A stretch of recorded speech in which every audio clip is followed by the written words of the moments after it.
Kevin Stefanski just made NFL history, and not in the way you'd think.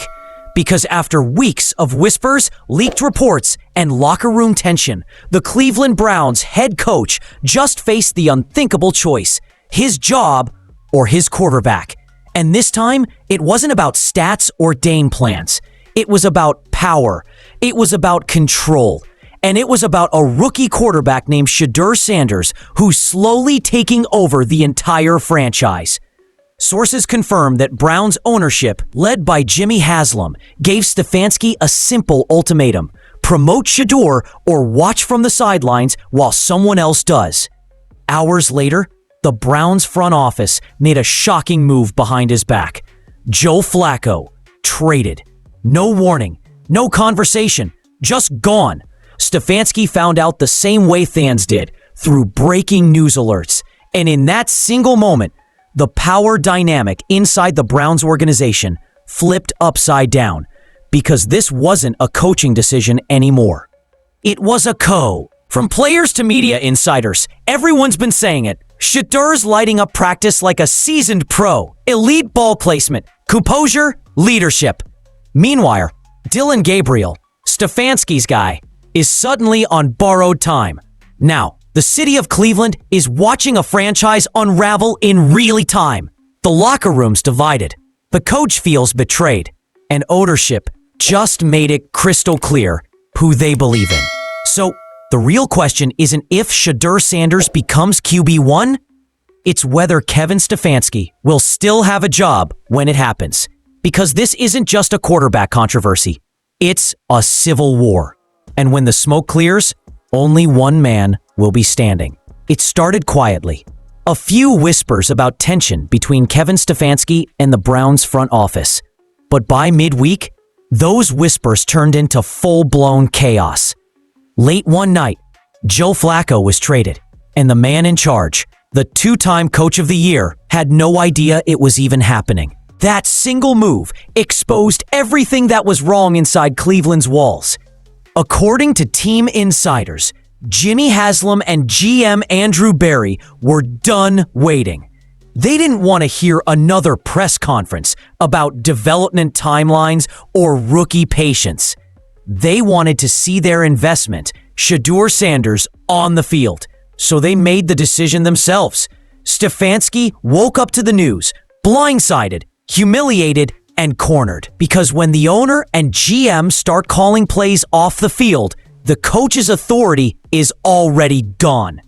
From that moment, the Browns stopped being a football team. They became a battlefield. You had players quietly choosing sides, some loyal to Stefanski's system, others inspired by the fire and confidence Shedeur brought every day to practice. Jerry Jeudy, one of the most respected voices in the locker room, reportedly told teammates, "Shedeur throws one of the best balls I've ever caught." Even veteran defenders admitted he was slinging it like a vet. Every quote like that made Stefanski's position weaker. And while the media called it a quarterback competition, those close to the team knew the truth. This was a power struggle, one that had already left a head coach isolated and a rookie quarterback standing on the edge of greatness. What came next would push Cleveland into full crisis mode, because the more Shedeur practiced, the harder it became to keep him off the field.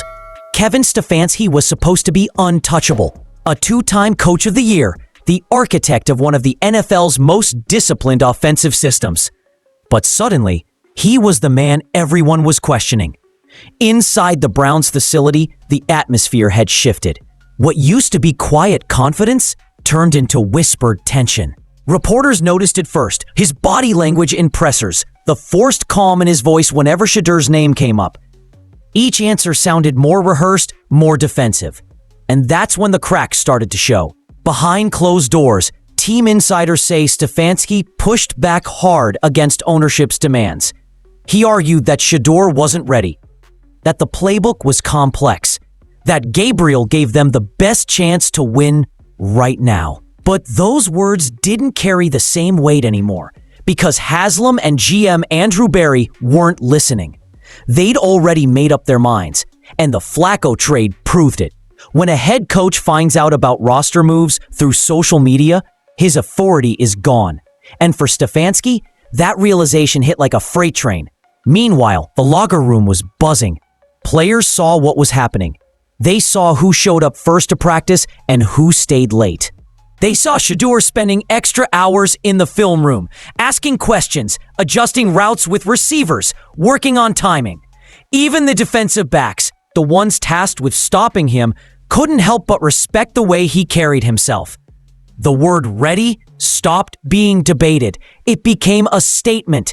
Every practice highlight that leaked online made the noise louder. Every interview with Jerry Jeudy or Myles Garrett added more pressure. And every time Stefanski stood in front of cameras saying, he's improving, but he's not there yet, he lost a little more of the room. Because in Cleveland, everyone could feel it. A storm was brewing. The ownership wanted change. The players wanted energy. And the fans, they wanted Shedeur.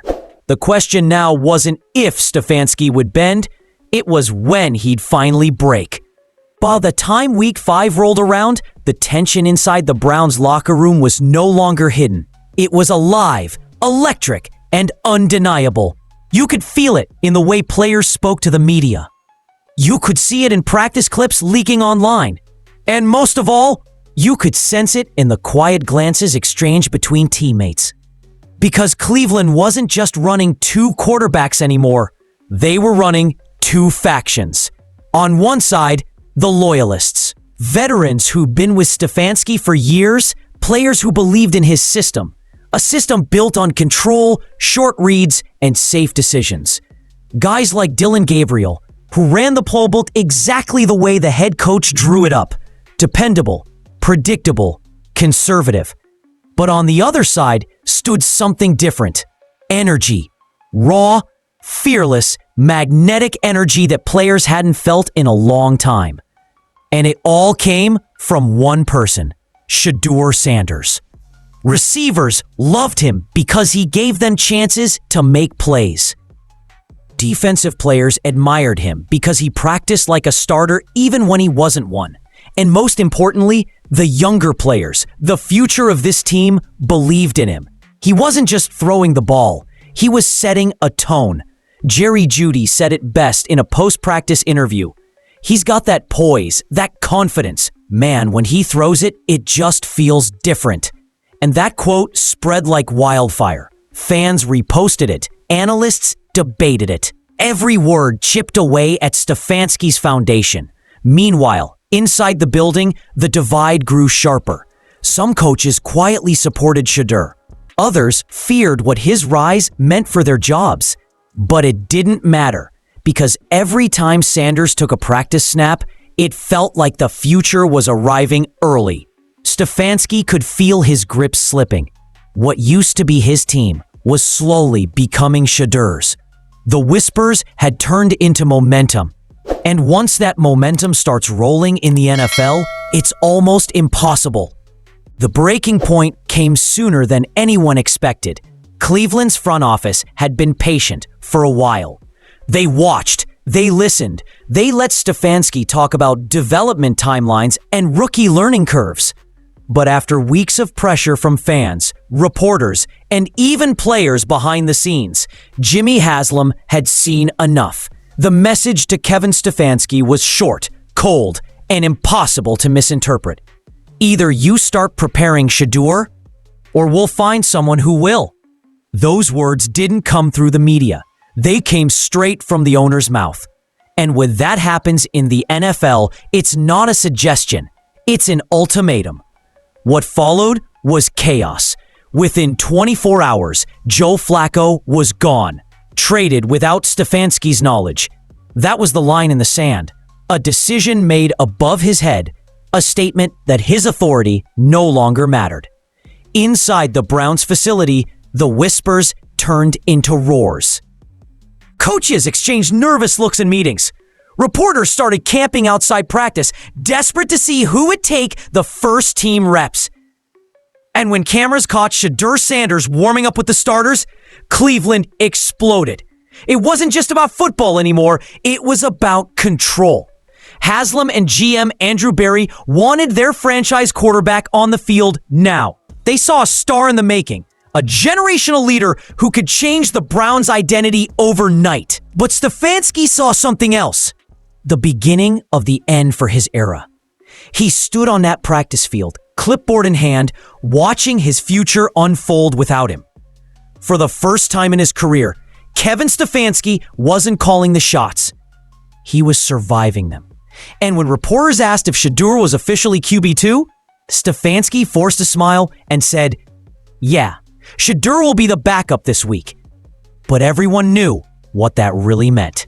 The countdown had begun. The next mistake by Dillon Gabriel wouldn't just be a turnover, it would be the end of the Stefanski era in Cleveland. Once word got out that Kevin Stefanski had been overruled by ownership, the Cleveland media went into full feeding frenzy mode. Every outlet, every show, every podcast had the same headline: Haslam forces Stefanski's hand. The narrative had shifted overnight, and suddenly, the once two-time coach of the year wasn't being hailed as a steady leader. He was being painted as a stubborn obstacle standing between the franchise and its future. Talk radio callers were brutal. They didn't want to hear about development or playbook mastery. They wanted to see Shedeur Sanders on the field, the quarterback they'd been promised. One caller's voice cracked with frustration. "We didn't draft Shedeur to hold a clipboard. We drafted him to save this team." Even national analysts jumped in. Shannon Sharpe went nuclear on live TV, accusing Stefanski of sabotaging his own quarterback room. Clips of his rant hit millions of views within hours. Every insult, every raised eyebrow, every pointed, "What are we doing?" echoing across social media. Twitter turned into a war zone. Half the fans demanded Shedeur start immediately. The other half wanted Stefanski fired before Monday. Meme pages were posting fake boxing posters. Stefanski versus Haslam, round 2. You couldn't scroll 10 seconds without seeing Shedeur's face, slow motion spirals, and captions like, "Let him cook." Inside the building, it was worse. Players were being asked about the controversy mid-practice. Assistants were dodging microphones. And the PR team? They were practically living on coffee and crisis calls, trying to spin the chaos as healthy competition. But it wasn't healthy. It was hostile. Stefanski's calm demeanor, once praised as professionalism, now looked like detachment. Every clipped answer, every forced smile fed the storm. The same Cleveland media that once crowned him a genius now treated him like a relic. By the end of the week, one truth was undeniable. Kevin Stefanski had lost the narrative. And in the NFL, once the story turns against you, the job usually follows. While the headline screamed chaos and the cameras hunted controversy, Shedeur Sanders stayed silent. And that silence spoke louder than anything else. No tweets, no interviews, no cryptic Instagram captions, just quiet focus. Every morning, he showed up early. He'd slip into the weight room before the lights were even on. Headphones in, hoodie up. Teammates said you could tell. The kid was locked in. He wasn't chasing a promotion anymore. He was preparing for it. And that scared Kevin Stefanski more than anything. Because silence in the NFL is power. While the coach was forced to answer questions about trust and timeline, Shedeur was letting his play do the talking. During practice, the difference was impossible to ignore. When he threw, the ball sang. Tight spiral, effortless release, laser precision. Receivers adjusted their routes before the ball even left his hand. He made it look easy. One assistant coach, speaking off the record, summed it up perfectly. You can't bench confidence like that forever. And when Dillon Gabriel struggled in back-to-back games, misreads, overthrows, stalled drives, the whispers turned into shouts. Even the veterans started to murmur, maybe it's time. The locker room was shifting, tilting toward the inevitable. By midweek, reporters caught wind of a closed-door meeting between Stefanski, Haslam, and Andrew Berry. No one knew exactly what was said, but everyone knew what it meant. The next day, Stefanski walked into his press conference looking pale, tight-lipped and tired. When a reporter asked about his job security, he paused for too long. "I'm focused on getting this team ready to play. That's all I can control." And that was it. The quote that told the world the truth. Behind the curtain, the decision was already made. Cleveland's ownership had chosen the future. The next morning, breaking news hit every sports feed. Kevin Stefanski resigns. Shedeur Sanders to start Sunday. No statement, no goodbye tour, just silence. Poetic, fitting silence. The same kind that Shedeur had mastered and used to take the throne. Sunday arrived like a movie premiere, cameras flashing, fans chanting, and the entire NFL holding its breath.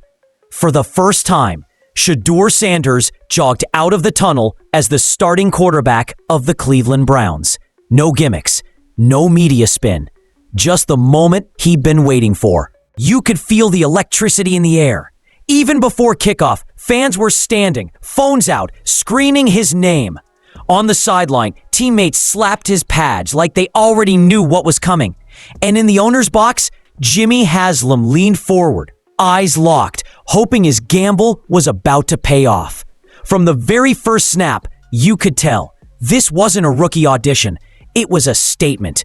The poise, the vision, the timing, flawless. Shedeur ran the offense with surgeon-like calm, scanning the field, reading blitzes, changing plays like a veteran. When the pocket collapsed, he stepped up and delivered a 25-yard strike down the seam. The crowd exploded. By halftime, he had 2 touchdowns, no picks, and a passer rating north of 120.